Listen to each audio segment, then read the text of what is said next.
Best and worst aspects of your job? Well, again, there always seems to be 2 or 3 answers to one question, but the best side of shaping for me can be 2 things depending on the mood I'm in or the state I'm at with my shaping.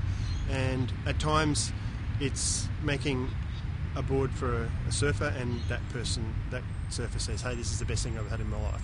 Okay, any shaper will say that. It's such a buzz. You feel fulfilled, partly because it's nice to be, to give that to someone so that you're stoked for them in the purest sense, but also your ego's involved and you go, I feel better, I feel clever that I've made this incredible piece of equipment, and that person says, I've never surfed a board like that in my life. So that's, even though there's a bit of variation within that one side to it, it's to do with someone else, making a board for someone else and the buzz that you get out of it. The other thing is the most fundamental bit, and it's kind of funny because there's a saying that a famous clothing company coined, and a phrase that comes across, only a surfer knows the feeling. Well, guess what? Really, only a shaper knows the feeling. Because when you make your own board, and if it is that great special board, like the one that you occasionally make for other surfers, and it's absolutely perfect and it suits you, it suits you in the way you surf at that time, it's exactly a match, and you paddle out for the first time on that thing, and you get your first turn, and you do whatever, you do the best turn you've done ever on a board that you made yourself. That's kind of unbeatable. I couldn't even see anything else without raving about surfing or making too highly. I couldn't see that. I mean, it's sculpture, but it's the most functional sculpture in the world, and you personally are connected to the type of turn that you're doing because you made that funny little leaf-like thing. So I'd rate that probably as the prime one, because your ego's involved with the other one. There's no ego. When that board's going absolutely faultlessly and you get into a rhythm and you're just from one turn to the next, and someone sees the wave that and just says, oh, you're ripping, you're embarrassed, you don't even want to smile. It's like, oh, I'm happy. So I think that would rate, that's probably it. And the worst? The worst would be being blamed, in my case, more than any other shaper in the world. I've been blamed for a guy not winning a world title or failing to win a world title. I think I don't know if it's an irony, a paradox, or just a godforsaken fucking rip-off. The guy wins a world title, no shaper gets claimed as being the guy who's responsible for that surfer's win. But if a guy fails to win, then how come a shaper can be blamed so clearly and distinctly?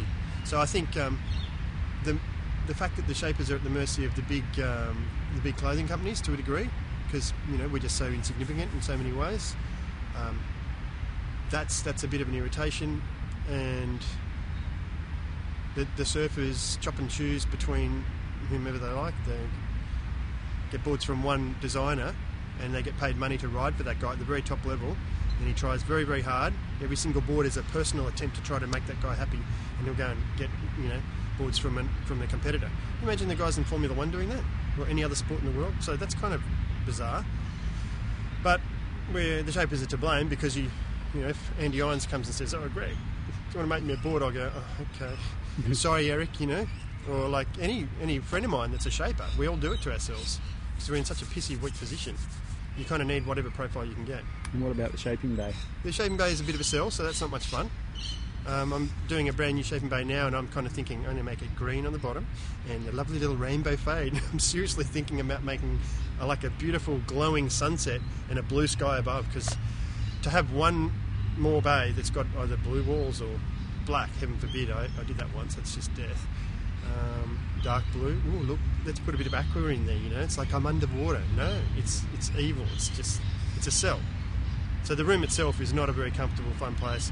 The sound bounces off really aggressively, even at the sound of the scraping of the tools. I wear earmuffs now because I cannot stand that. And you do about, I think it was about 2,000 or 3,000 strokes to finish off one board from a machine shape, let alone the scream of the planer. So it's not very groovy in that sense. It's not like some beautiful film of someone on a pottery wheel just sculpting this organic form. It's a prick of a way of making something, and the medium it bends and flexes all over the shop. Yeah, look at me, I hate it. but the end result is unbelievable. So yeah, I'll deal with that side of it.